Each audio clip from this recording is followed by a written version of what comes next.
Hi, everybody. Welcome to the Beat Reporter's Inbox on MLB.com, presented by Edward Jones. I'm Todd Zolecki, MLB.com Phillies beat reporter. I'm with Sam. Sam's going to fire off some questions. Sam, what do we have first? Our first question is from James. What's your take on Gabe Kapler's start as Phillies manager?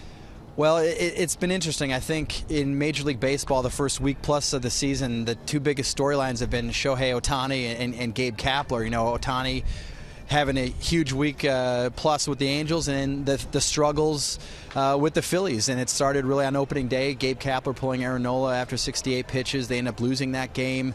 You know, making 18 pitching changes that first series in Atlanta, using a utility player to finish that series. And then, you know, just some different things that have kind of gone on, some lineup changes, some infield shifts, defensive positioning in the outfield that hasn't panned out. So it's been rough. And Philly can be a pretty unforgiving place. First impressions are key. So I think the thing for Gabe going forward is he's going to have to win, and he's going to have to win a lot. You know, he's going to have to keep the players, make sure that they continue to buy into his program. If they win, it should be easier. But if the team struggles early on, especially against a weak schedule, it's going to be tough. So it's really going to be a fascinating storyline to watch, you know, from this point on, really through the end of the season. Okay, so our next question is from Bobby. What do you think the near future will hold for Cesar Hernandez?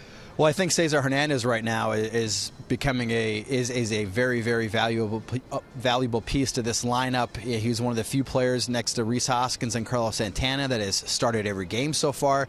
You know, coming into the season, I think a lot of people thought that the Phillies were going to try to trade Cesar Hernandez to make room for Scott Kingery, but you have Scott playing some shortstop, some third base, some right field, and so the feeling I get is that they're going to keep running Cesar out there, and you know, if something presents itself down the line, you know, maybe they would be open to a trade. But with J.P. Crawford struggling and maybe still some uncertainty around Mike Franco, there's really not that pressing matter to, hey, we got to move Cesar to find playing time for Scott Kingery. Scott's playing without playing any second base.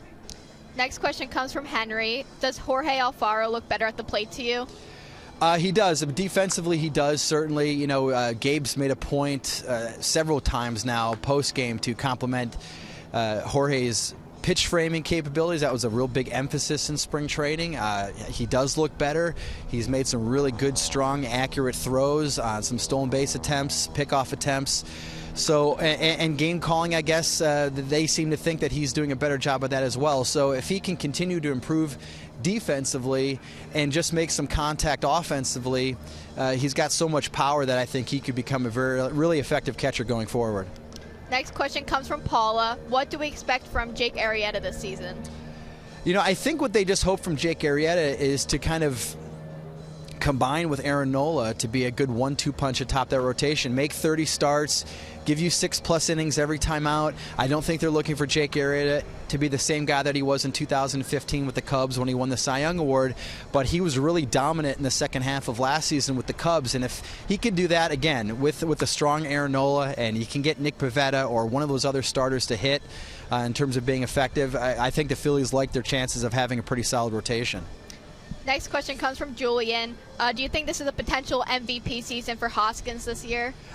If he continues to hit like this, absolutely. And you know, if you look at his numbers combined from since he's been called up last August, he's been one of the best, most dominant hitters in baseball. And now it's getting to the point where I'm wondering, is he going to start getting the Barry Bonds treatment? I saw it in 2007 or 2006 with Ryan Howard. After his strong rookie season, teams just stopped pitching to him. He was getting intentionally walked a ton, and I got to think it might start happening with Rhys Hoskins. He's just so effective. He doesn't swing at bad pitches. He makes you work. And so, you know, you almost would just rather put him on base rather than have him try to beat you with a home run or an extra base hit.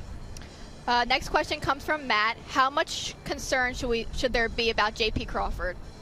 I think there should be a little bit of concern, but it is early. Gabe Kapler has said this yesterday and again today. A very small sample size. You know, yes, JP is 1 for 23. He's only got 1 walk. He's got 8 strikeouts. Those are not good numbers. You look at his analytics going back to last season. Average exit velocity ranks among the lowest in baseball since September. So those are reasons to be concerned, but It is early, and he's got a ton of talent. Last season, he started off very slow in AAA, and then the last 2 months of the season in AAA, he was dominant. He was an excellent baseball player, and that's why they traded Freddie Galvis in the offseason. So give him some time. But that said, the way Scott Kingery is swinging the bat, it's tough to keep him out of the lineup. So if push comes to shove and you're trying to win games, Scott Kingery might start stealing some playing time from J.P. Crawford. This question comes from David. Do you see this team making any moves for a starter? I think so, but I think the team is going to dictate that. If the team is playing good baseball going into the All-Star break, going into the July 31st trade deadline, I think there's a good chance that they could go out and find a starting pitcher. If the team struggles and they're out of the race early and they're kind of buried in the NLE standings, then they might just try to give some other younger guys a look in the system, because this is still, as much as the Phillies are trying to win, it's still really a developmental season in a lot of ways. And it sounds kind of weird to say that they're kind of trying to walk that. Try to walk that tightrope, I guess you could say, of contending team and development players. But that's exactly what they're trying to do, is do both two things at one time. This question comes from Stuart. What happens when Eichhoff comes off the DL? Well, I think if Eichhoff, when he does come off the DL, I think Ben Lively, he made the rotation basically because Jake is hurt. So I would expect Jake to take that spot in the rotation. Although, there's several more weeks to go, right? So if Lively is pitching very well and Vince Velasquez is struggling, Vince is kind of struggling to get out of the third inning, get out of the fourth inning, not giving the team a chance to win, then I think, that question will start to be asked, is Vince Velasquez's future potentially in the bullpen? And that's a question that I think could play itself out over the next few weeks. This question's from Rob. When is Pat Neshek coming back? I just talked to Pat today. I also talked to him about it. He just sold a Shohei Ohtani baseball card on eBay for $6,100. But after that, I asked him about his injury situation. He got a cortisone injection on Friday. He's going to get reevaluated on Sunday. And he said he could maybe start throwing a week or two after that. And sounds like another 2-3 weeks to go before he's potentially back with the Phillies. But they need him back. They need him and Tommy Hunter back. Two big pieces of this bullpen, and neither of them have pitched so far. This question's from Chris. Where do you see Scott Kingery playing long-term with this team? I see Scott Kingery playing second base long-term. I don't know if that's his natural position. I think he's an elite-level defender at second base. But maybe he could surprise some people. Maybe he could play enough shortstop this season, get comfortable enough with the position to maybe be a longer-term solution at shortstop if J.P. Crawford struggles. But, I think there's a long way to go in terms of that. But if I had to put my money on it right now, if I had to put a paycheck on where Scott Kingery is going to be playing in 5 years for the Phillies, I would say second base. This question's from Pat. Do you think the Phillies are a playoff team? I think and this is a cop-out, I know this, but I think it's too early to say. We need to see a little bit more from this rotation.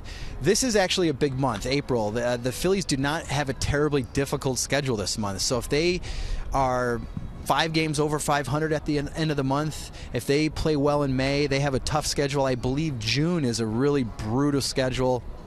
If they can be in a good position going into June, yeah, then maybe. But it's just so early to tell. They're just, 9 games into the season. I like their offense. I love Hoskins, obviously, Kingery, Hernandez. Carlos Santana has been crushing baseballs the last few days without any luck. I think they can score a lot of runs. I think their bullpen is better than it has showed. But it all comes back to that starting pitching, guys staying healthy and being productive. So Joe wants to know, can Santana improve his batting average? Yeah, absolutely. And I just kind of touched on that. Last night, for instance, he crushed 3 baseballs. One was for a double, and 2 of them were deep fly outs to center field that Billy Hamilton caught up to.